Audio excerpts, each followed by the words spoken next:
Aku ada masalah dengan benda ni. Mari sini, aku tunjuk kat korang. Okey, yang ni dia ada bocor tau. Benda ni aku letak dia punya base ni air. Aku try tampai dia punya tape pun tak boleh juga. Tape yang patch dia bagi ni, set ni pun keluar juga. Dia keluar air dekat tepi ni. So aku ada jumpa dekat TikTok shop yang ini. Yang ini Horns tape ni dia boleh patch, repair, seal dan bond. Yang ni dia waterproof punya. Dia boleh lah kalau untuk benda-benda macam gini, aku rasa dia boleh. Aku test dulu, kalau jadi korang beli. Kalau tak jadi korang jangan belilah. Mungkin korang pun tengah mencari kan. Nampak tak dia punya bocor ni? Ini dia punya bocor ni aku nak tampal dekat sini. Koyak sikit so dia kena buka seal ni. Yang ni kuat tu aku rasa. Okey, kuat. Aku harap jadilah. Aku try macam-macam dah tak jadi juga.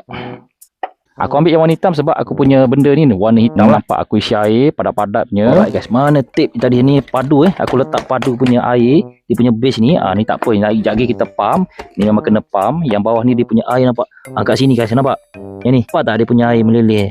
Yang dulu aku buat tu tape biasa, patch dia akan keluar kat sini sikit-sikit. Ni nampak macam tak ada lah. Alright. So, padu guys yang ni. Kalau korang nak beli kan, waterproof patch ni dekat beg kuning.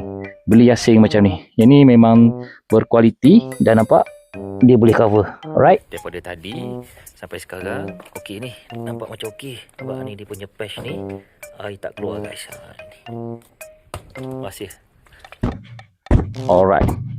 Dah lama aku nak repair benda ni. Nak buat training.